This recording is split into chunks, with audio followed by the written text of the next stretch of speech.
Hey there, Sharon Horne-Ellstrom here. Welcome to day 1250 of What's She Up To Now, documenting my journey as I transition from the brick and mortar world to the corporate world to the online world. Spent over a quarter century in corporate America, working for really some of the most amazing companies on the planet today. And then 47 years, it's mind-boggling to me to say 47 years running my own businesses, being a partner in different businesses and in different industries. And in 2017, I had the opportunity after my divorce to do something different. I was old enough to retire, but I didn't really want to retire. So I decided instead of retiring, I was going to explore something I'd always been curious about, and that was the internet, the online world, the World Wide Web, we used to call it. I don't know if anybody even calls it that anymore. I think everybody just calls it the internet, but I don't know what other people in other parts of the world call it. So I hopped online and have been trying and doing different things online for a couple of years now, and very grateful with 2020 and the pandemic and everything that I had made that jump and that change and that leap of faith. It wasn't really much of a leap of faith after doing offline businesses in a bunch of different industries for a year, but it was different. And so this is my spot to document my journey as I make that transition. And actually in 2021, I'm transitioning back into some more offline businesses. As we grow and mature and have different businesses, we add multiple streams of income. I know that's kind of a key phrase that people use a lot, but we actually do that.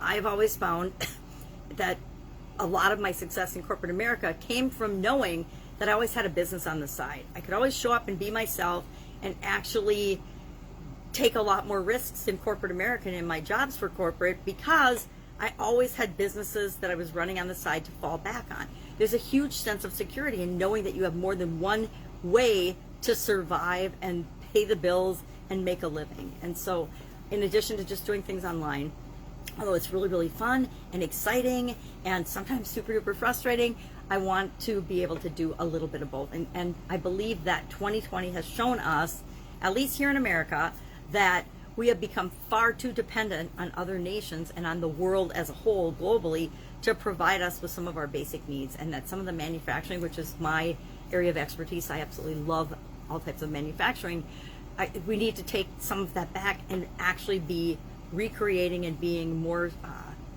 dependent on ourselves than necessarily at the country. So that's part of why I want to hop back into the offline world a little bit and in some key areas. I think that we need to be more independent. We need to be able to take care of ourselves, all of us, in certain ways. And I think the pandemic has shown a huge flashlight on our supply chains, on our distribution systems, on our manufacturing and industries, and areas that we need to shore up, and we need to make sure that we fill in the gaps that we've discovered during COVID-19. Now, that has to be discovered by uncovering and going underneath all of the news and the media and the politics and the crap that has been piled onto COVID, and look for what are the solutions to the gaps that we've found in our various systems. And they have nothing to do, this is my freedom of speech part, that was our idiom for Supersize Your Business today. They have nothing to do with politics, power, religion, racism, nothing. So it's digging through all the noise that's being perpetrated and thrown at people and finding out, okay, what's really going on here? What's the root cause? And it isn't something that's been made up for political purposes. It's underneath all that, and it's usually systems and just processes and ways of doing things that people have gotten in the habit of doing without even thinking about. We have a problem, we solve the problem, we make a system to make that problem, that solution automatic, and then we don't ever go back and revisit that system and fix and make sure that system that we created 20 years ago still makes sense for us. We do that as human beings as well as in businesses and in life and in organizations. We do the same thing. When we're young, we have an experience. We learn from that experience. We put something in place in our life to protect us so we never have that experience again.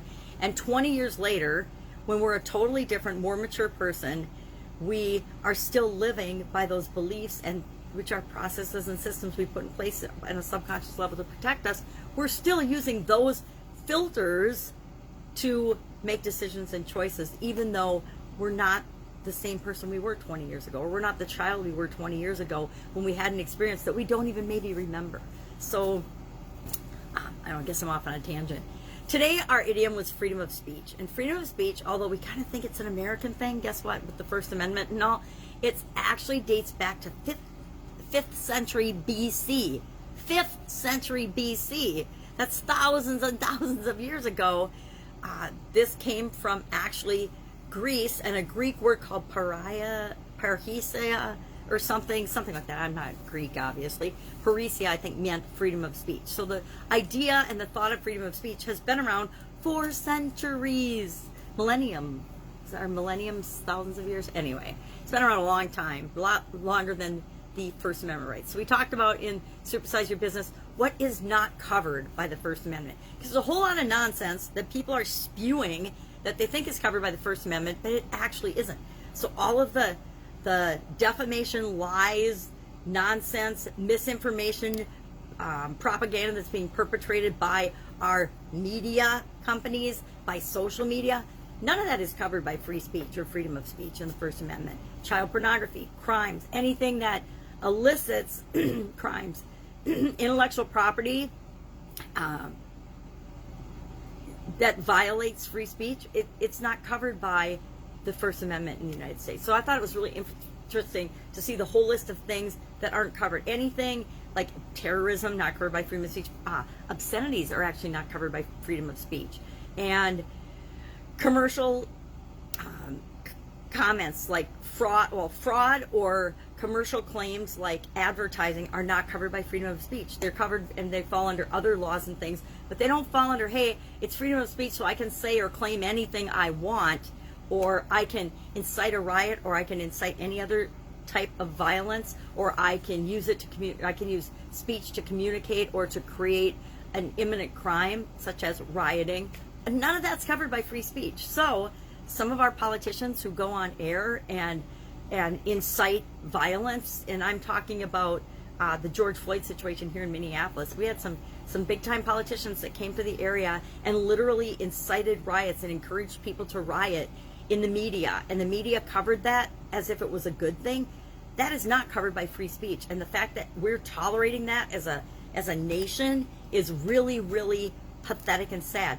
Bullying, defamation of character, all of the nonsense and all the stuff that's going on in social media, the lies, the defamation, the bullying, the shutting people down for having an opinion that's different than yours, the censorship, all of that is illegal under our Constitution and is not covered by free speech. You don't have the right to hurt other people. You don't have the right to harm other people. You don't have the right to defame other people. You don't have the right to incite violence, create a crime, or encourage crime, encourage rioting, anything illegal, especially child pornography or any other violence.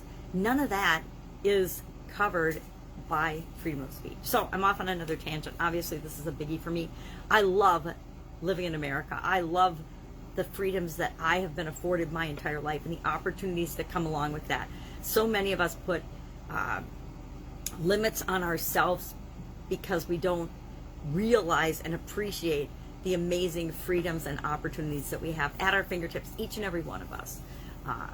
We end up focusing on the things that we don't have in our life, the things that are wrong, instead of the things that we can do. We need to focus on, I say this all the time to people, focus on what you can do, not on what you can't. If I didn't focus on what I could do, not on what I can't do, I would probably wouldn't be here. I'd have a miserable life. But since I just ignore the stuff I can't do, or don't worry about it, or I put it aside and I just put it behind me, I have accomplished probably stuff that people think is absolutely amazing and impossible for me throughout my life, only because I didn't focus on what I couldn't do. I just built on what I can do, and I encourage you to do the same. Our idiom, actually, or not our idiom, our annual challenge is here to do one thing every day that centers you. Talked about a wonderful life and not realizing sooner what an incredible, wonderful life we have. You know, we can go through life being miserable and negative and pessimistic, or we can go through life being happy, positive, and optimistic. it's the exact same life. Every life is the exact same. We can choose what we're going to focus on. All of our lives, mine included, have had a whole lot of crap go down in them. I've had a lot of bad things go on in my life. But I don't live there. I don't stay in those negative situations. I learn from them, and hopefully I don't repeat them. Some of them I've repeated, but I try not to. And I usually find a different way of repeating them in the lesson in a way that I didn't understand, and I didn't deeply understand the lesson in the first place, and that's why I need to keep repeating it. So there's plenty of mistakes we had. There's plenty of things to stop us and stumble us, but it's all just a test to see if we're really serious about the things that we say that we want, the life that we want to create. Are we really serious about that or not? So I guess I'm off on a tangent today. I'm thinking a lot about our freedoms. It's America's birthday. It's just Canada Day. It's America's celebration of independence coming up here in a couple of days. And so this time of year, I like to reflect on all of the possibilities and all the freedoms that we have and all the opportunities, and just push to the side the reasons and the excuses that I think I can't or shouldn't do certain things. That's it. That is our update for today. It's a holiday week, lots of family coming into town for the holiday, so I am going to sign off. I wish you an absolutely amazing day. I will, of course, be with you tomorrow with another interesting idiom and with an update on what I'm doing as I transition from the brick and mortar world to the online world, and back and forth and back and forth. Things that work, things that don't work. And then, of course, I get to pontificate periodically on a topic that I see and observe and just kind of shake my head at. You know, I've never understood gangs and bullying and hurting other people, and why the rest of us tolerate it, because we don't have to look the other way. We don't have to tolerate it. And if we stop tolerating it, guess what? That behavior would disappear because it wouldn't be allowed. We just wouldn't accept it. It's like crime and all this other stuff. If we just said no and solved the problems that create that, we wouldn't, at the root cause of the problems, not the supposed cause of the problems. The root cause of the problems of a lot of things are people wanting a shortcut, people wanting an easy way, people wanting to cheat the system or not have to work, right? Isn't a lot of why people create crimes and do crimes and do illegal activities? Because they don't want to have to earn things I call it the right way. Earn things by working for them. Earn things by creating value in the world. You can get what you want by destroying other people or building up other people. The choice is always yours. All right, have an awesome day. If I can help you in any way, hit me up in the comments below. Otherwise, I'm going to enjoy the weekend. I encourage you to do the same. My family and friends, have a great day.